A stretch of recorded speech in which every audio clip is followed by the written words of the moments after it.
नमस्कार दोस्तों, मैं अमन आपके YouTube चैनल एजुकेशन हब पे आपका स्वागत करता हूं। तो ये सी-टेट एग्ज़ाम के इम्पॉर्टेंट क्वेश्चन सीरीज का दूसरा वीडियो तथा दूसरा चैप्टर पर्यावरण शिक्षण की विधियां हैं। चैप्टर बड़ा होने के कारण इसका वीडियो मैं आप लोगों को 3 पार्टों में दूंगा, जिसका कि यह पहला पार्ट है। तो चलिए शुरू करते हैं बिना। तो जैसा कि आपका पहला क्वेश्चन है, पर्यावरण अध्ययन के अंतर्गत निम्नलिखित विषयों से जुड़ी अवधारणाओं एवं मुद्दों को पढ़ाया जाता है। आपका पहला ऑप्शन है विज्ञान, दूसरा ऑप्शन है सामाजिक अध्ययन, तीसरा ऑप्शन है पर्यावरण और चौथा ऑप्शन है सभी। तो जैसा आपको पता है, पर्यावरण अध्ययन के तहत हम इन सभी विषयों के बारे में पढ़ते हैं। अगला आपका क्वेश्चन है, प्राथमिक स्तर पर पर्यावरण अध्ययन की विषय वस्तु का निर्धारण करते समय निम्नलिखित विशेषताओं का ध्यान रखना चाहिए, सिवाय मतलब निम्न में से किसके अलावा बाकी सभी विशेषताओं का ध्यान रखना चाहिए। तो चलिए ऑप्शन देखते हैं। पहला ऑप्शन आपका है, यह प्राकृतिक एवं सामाजिक सांस्कृतिक पर्यावरण को एकीकृत तरीके से जोड़े रखता है। दूसरा है, यह पर्यावरण के प्रति सरोकार उत्पन्न करता है। तीसरा है, यह शिक्षार्थियों को ज़्यादा प्रश्न पूछने का मौका न दे। और चौथा है, यह रटकर सीखने की प्रवृत्ति को हतोत्साहित करे। तो यहाँ पर चारों ऑप्शन पढ़ने के बाद आपका सबसे अच्छा ऑप्शन है आपका सी, कि यह शिक्षार्थियों को ज़्यादा प्रश्न पूछने का मौका न दे।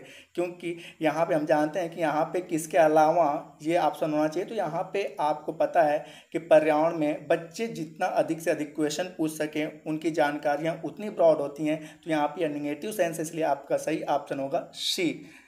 अगले क्वेश्चन की ओर बढ़ते हैं। प्राथमिक स्तर पर पर्यावरण अध्ययन की विषय वस्तु में निम्नलिखित में से कौन सा असत्य है। यहाँ पे याद रखना, अक्सर करके असत्य के बारे में पूछा है, कौन सा असत्य है। तो हम देखते हैं यहाँ पर, यह पाठ्य पुस्तकों और शिक्षकों के अलावा शिक्षार्थियों को परिवार, समुदाय या अन्य माध्यमों से ज्ञान अर्जन को बढ़ावा दे। दूसरा ऑप्शन है, यह परिभाषाओं, शब्दावलियों एवं अमूर्त अवधारणाओं की व्याख्या करे। तीसरा ऑप्शन है, यह शिक्षार्थियों को भय एवं पूर्वाग्रह से मुक्त करे। चौथा ऑप्शन है, उपरोक्त में से कोई नहीं।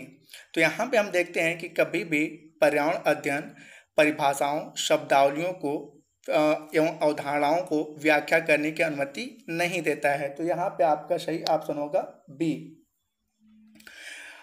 अगला क्वेश्चन है, एनसीएफ 2005 ने कक्षा 3 से 5 तक पर्यावरण अध्ययन को कितने थीमों में बांटा है। ऑप्शन ए है 4, बी है 5, सी है 6 और डी है 8। तो यहाँ पे एनसीएफ 2005 ने कक्षा 3 से 5 तक पर्यावरण अध्ययन को कुल 6 थीमों में बांटा था, जिसका कि पहला थीम है आवास, दूसरा है भोजन, तीसरा है यात्रा, चौथा है हम चीज़ें कैसे बनाते हैं, पांचवा है जल और छठवां है परिवार एवं मित्र। तो ये कुल 6 थीम थे, आवास, भोजन, यात्रा, हम चीज़ें कैसे बनाते हैं, जल, परिवार एवं मित्र। तो इसके अकॉर्डिंग आपका सही ऑप्शन होगा सी, 6।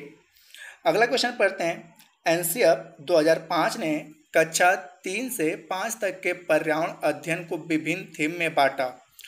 उनमें से एक थीम में ऐतिहासिक इमारतों के डिजाइन, धातुओं के प्रयोग आदि विषय पर चर्चा की गई है।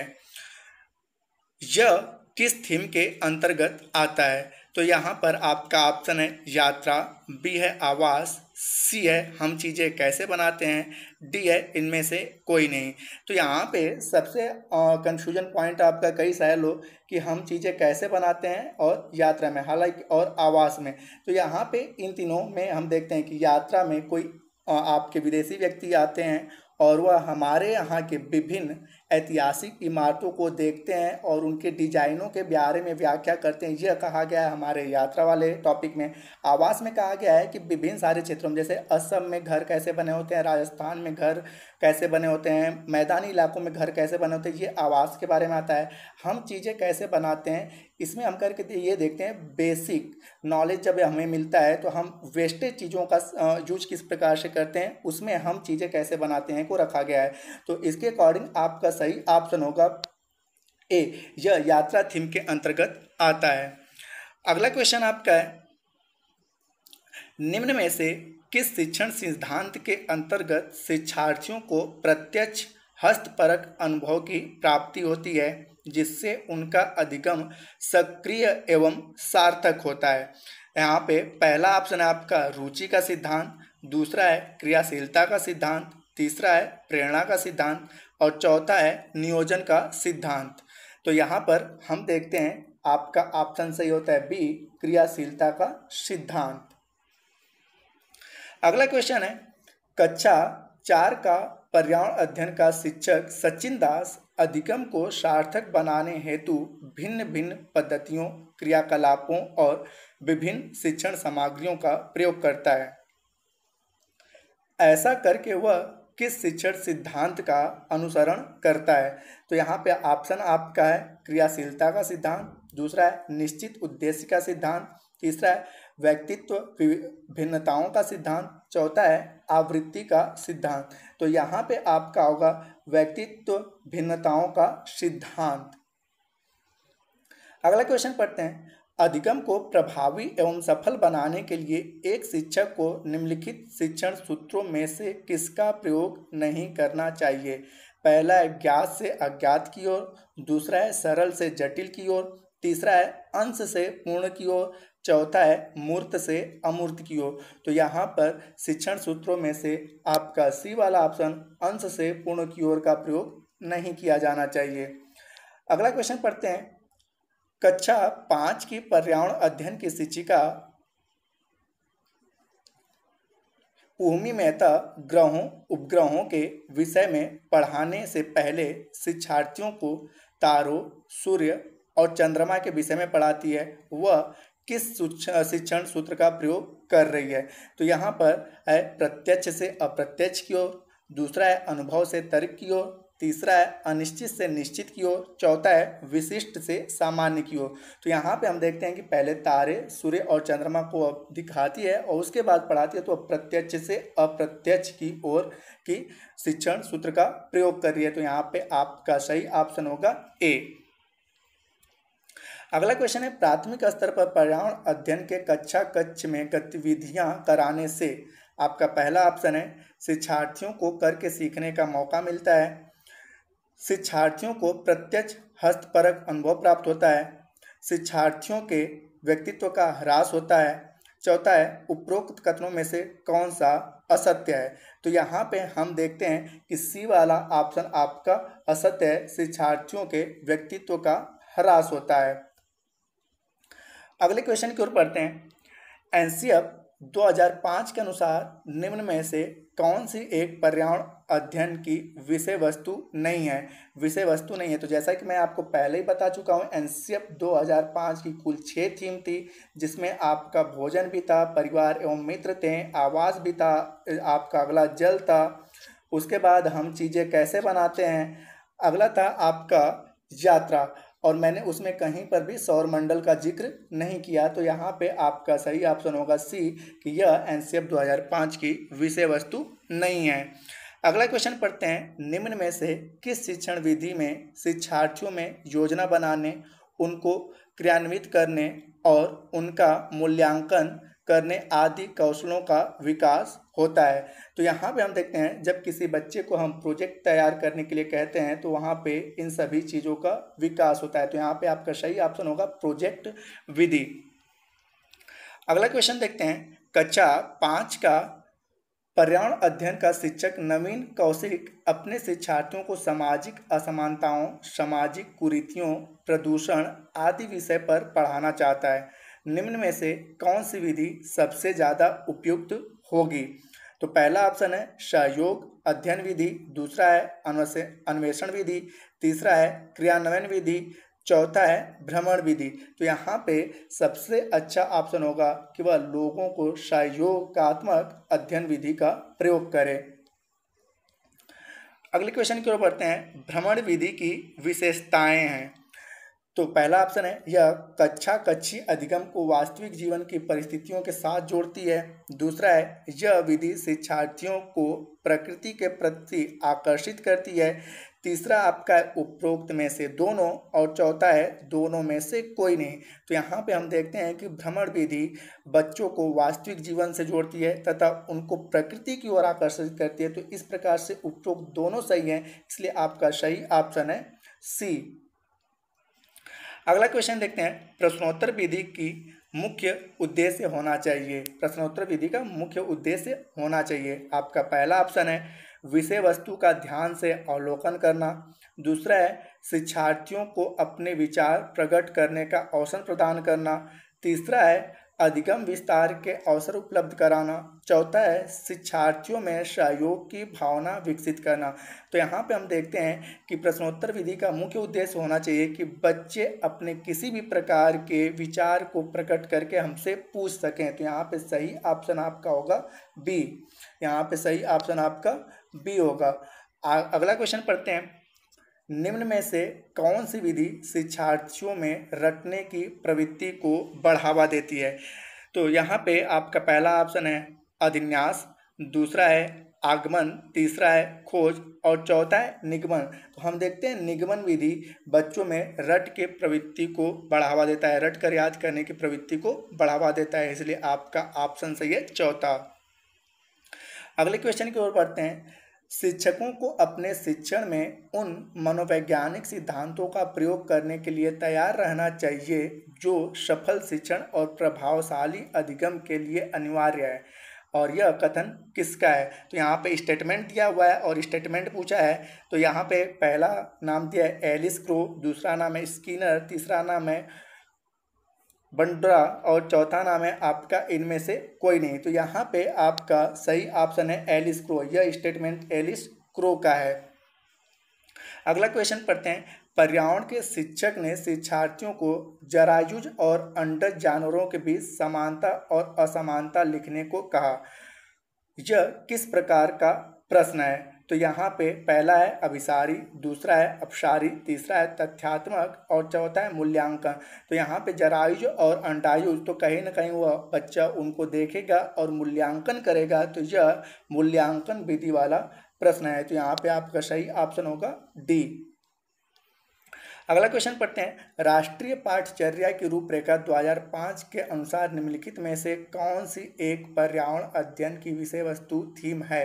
तो यहाँ पे थीम है को पूछा है। पुनः मैं आपसे बोल रहा हूँ, हमने आपको ऊपर बता चुका है कि एनसीएफ 2005 की कुल 6 थीम थी और जिनमें था आपका भोजन, आवास, यात्रा, हम चीज़ें कैसे बनाते हैं, जल, परिवार एवं मित्र। तो इसमें से आपका बी वाला ऑप्शन सही है, भोजन। यह भोजन थीम इसका सही ऑप्शन होगा। अगला क्वेश्चन है। पर्यावरण अध्ययन में विषय वस्तु आधारित उपागम को अपनाने के समर्थन में निम्न में से कौन सा तर्क सबसे सशक्त है? तो यहाँ पे पहला ऑप्शन आपका है, यह विषय सीमाओं को नरम बनाने और संपूर्णता में ज्ञान को प्राप्त करने में मदद करता है। दूसरा है, यह पाठ योजनाओं को एक ढांचा प्रदान करने और शिक्षण को अधिक प्रभावशाली बनाने में मदद करता है। तीसरा है, यह शिक्षण को अधिक रोचक और गतिविधि आधारित बनाने में मदद करता है। चौथा है, यह अवधारणाओं, मुद्दों और कौशल के बृहद विस्तार को सम्मिलित करने में मदद करता है। तो यहाँ पे पूछा है सबसे अच्छा ऑप्शन कौन सा है? हालांकि आपके चारों के चारों सही हैं, लेकिन इनमें से सबसे सही ऑप्शन आपका डी होता है। यह अवधारणाओं, मुद्दों और कौशल को बृहद विस्तार को सम्मिलित करने में मदद करता है। अगला क्वेश्चन है। प्राथमिक कक्षाओं में पर्यावरण अध्ययन को सीखने में कहानी एक महत्वपूर्ण पहलू है। पर्यावरण अध्ययन के कक्षा में कहानी सुनाने को शिक्षण कौशल के रूप में सम्मिलित करने के लिए निम्नलिखित में से कौन सा सबसे कम उपयुक्त कारण है। यहाँ पे पूछा है कौन सा सबसे कम उपयुक्त कारण है। इसका मतलब चारों के चारों कारण सही होंगे, लेकिन उनमें से सबसे कम इम्पोर्टेंस किसका है इसके बारे में यहाँ पे पूछा है। तो यहाँ पे पहला है कि कहानी पर्यावरण अध्ययन की अवधारणाओं से संबंध जोड़ने के लिए संदर्भ उपलब्ध कराती है। दूसरा है कहानी में व्यक्तियों के अनुभव शामिल होते हैं। तीसरा है कहानी अनेक विषय क्षेत्रों को छूती है। और चौथा है कहानियाँ कक्षा प्रबंधन में सहायता करती है। तो यहाँ पे पहले ही मैंने पूछा है, बताया है, आपको पूछा है सबसे कम उपयुक्त कारण, तो मतलब चारों के चारों आपके ऑप्शन सही हैं, लेकिन इनमें से सबसे कम उपयुक्त तो कहानी कक्षा प्रबंधन में सहायता करती है, ये सबसे कम इंपॉर्टेंस देता है बाकी ऑप्शनों के अकॉर्डिंग। तो आपका सही होगा डी। अगला क्वेश्चन पढ़ते हैं। पर्यावरण अध्ययन पाठ्य पुस्तक की विषय वस्तु में पहला कह रहा है परिभाषाओं और व्याख्यानों को दूर रखा जाना चाहिए। दूसरा है रटकर सीखने को हतोत्साहित करना चाहिए। तीसरा है बच्चों को प्रश्न करने और खोजने का मौका मिलना चाहिए। चौथा कह रहा है बच्चे को केवल लिखित जानकारी दी जानी चाहिए। तो यहाँ पे आपका दिया है सही विकल्प चुने और जिसमें कूट दिया है ए है पहला, दूसरा तीसरा, बी है पहला और चौथा, सी है तीसरा और दूसरा और डी है केवल तीसरा। तो यहाँ पे हम देखते हैं कि कौन सा है। तो यहाँ पे परिभाषाओं और व्याख्यान को दूर रखा जाना चाहिए, जो कि ये गलत है। यहाँ पे परिभाषाओं और व्याख्याओं को बच्चों को समझाना चाहिए। तो यहाँ पे पहला दूर रखे जाने की बात किया, इसलिए यह नहीं होगा। दूसरा है रट कर सीखने को हतोत्साहित करना चाहिए, बिल्कुल सही है कि रट कर कभी भी याद करने की को बढ़ावा नहीं देना चाहिए। तीसरा है बच्चों को प्रश्न करने और खोजने का मौका मिलना चाहिए, ये भी सही है। और चौथा है बच्चों को केवल लिखित जानकारी दी जानी चाहिए, ये आपका गलत होता है। तो यहाँ पे आपका सही होता है दूसरा और तीसरा, और इसके अकॉर्डिंग आपका ऑप्शन सी सही होता है। अगले क्वेश्चन की ओर बढ़ते हैं। पर्यावरण अध्ययन की अंतः विषय प्रकृति पर्यावरणीय मुद्दों को द्वारा संबोधित करती है।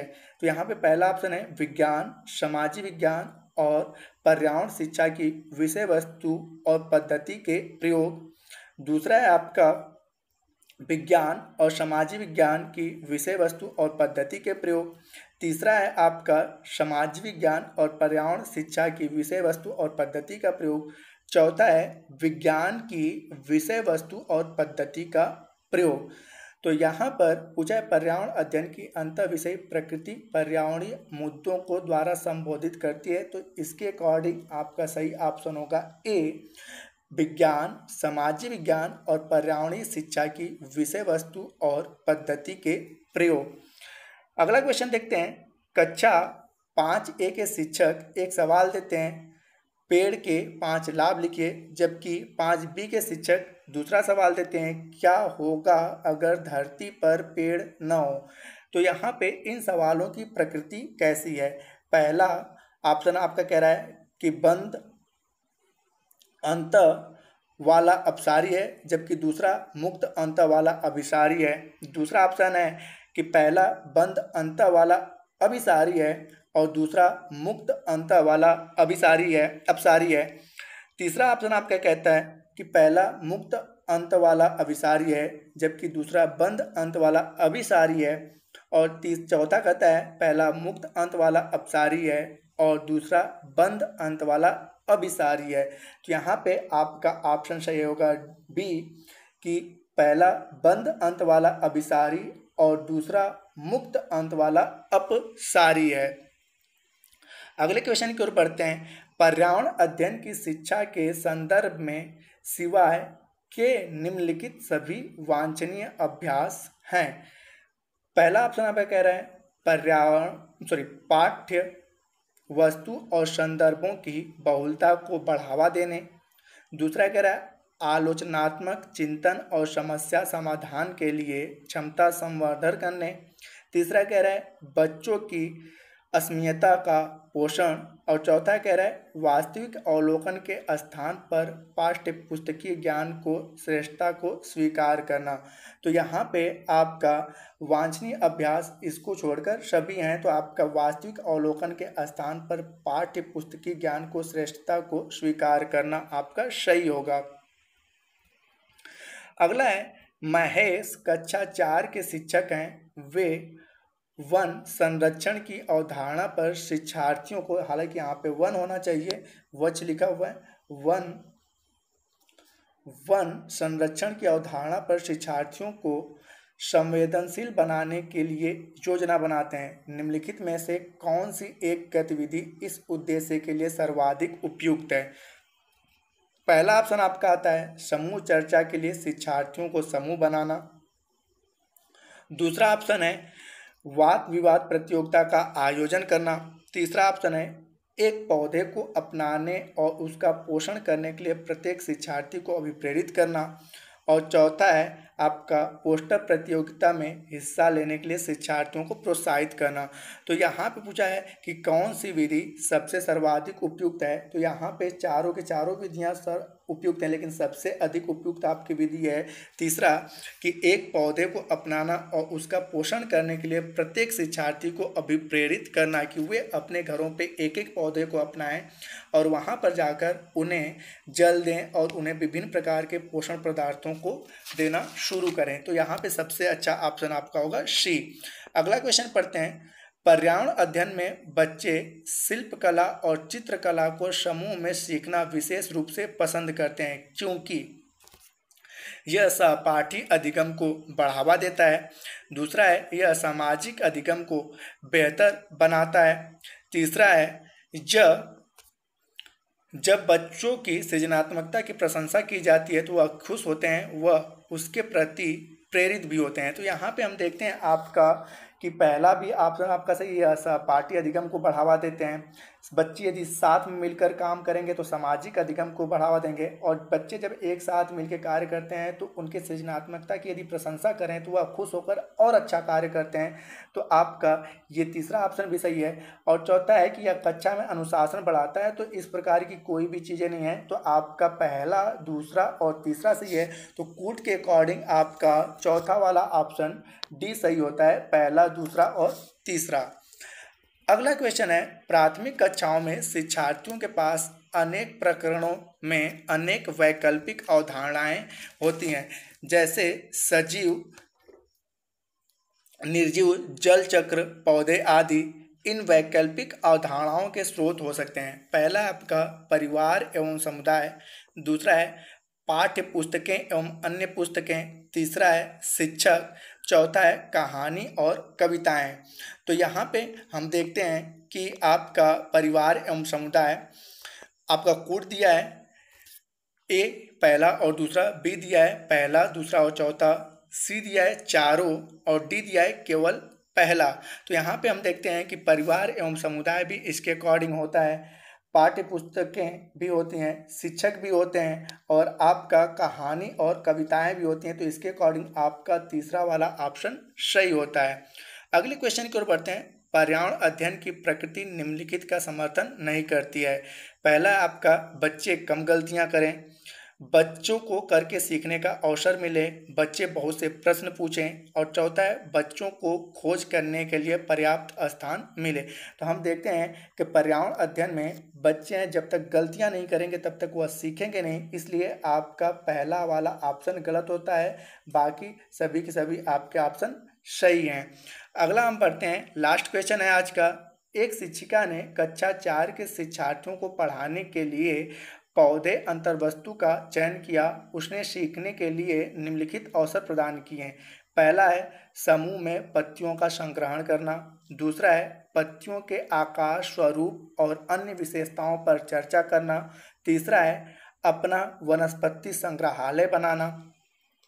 इस प्रकार की गतिविधियों हेतु शिक्षक को किस बात के लिए सबसे अधिक प्रोत्साहन नहीं देना चाहिए? तो यहाँ पे है पहला ऑप्शन कि जितनी अधिक से, यहाँ पे ध्यान रखना कि नहीं देना चाहिए, प्रोत्साहन नहीं देना चाहिए। नहीं को आप विशेष करके ध्यान दीजिएगा कि नहीं देना चाहिए। तो पहला ऑप्शन है जितनी अधिक पत्तियों के बारे में संभव हो उतना उनके नाम याद करने में बच्चे पहल करें। दूसरा है बच्चों के कार्य द्वारा बच्चों के द्वारा कार्य का विस्तार। तीसरा है बच्चों का निरंतर गतिविधि में लगे रहना। और चौथा है बच्चों को परस्पर क्रिया अवलोकन और सहयोग। तो यहाँ पे हम देखते हैं कि पर्यावरण अध्ययन एनसीएफ 2005 पहले भी कह चुका है कि रट कर किसी चीज़ को याद करने से हतोत्साहित करना। तो यहाँ पे नाम पहला ऑप्शन है, जितनी अधिक पत्तियों के बारे में संभव हो उतना उसके नाम याद करने में बच्चे पहल करें। तो कहीं ना कहीं यह रट कर याद करने की बात कर रहा है, इसलिए आपका ऑप्शन ए सही होगा यहाँ पे कि इस प्रकार से चीज़ें नहीं करनी चाहिए। तो हमारा यह वीडियो आपको अच्छा लगा हो तो लाइक करें, कमेंट करें, शेयर करें, और हमारे चैनल पर यदि आप नए हैं तो हमारे चैनल को सब्सक्राइब करें। यह पर्यावरण शिक्षण विधियों का पार्ट 1 रहा, जिसमें कुल 30 क्वेश्चन थे। इसके कुल 3 पार्ट हैं। अगला पार्ट मैं कल इसी टाइम को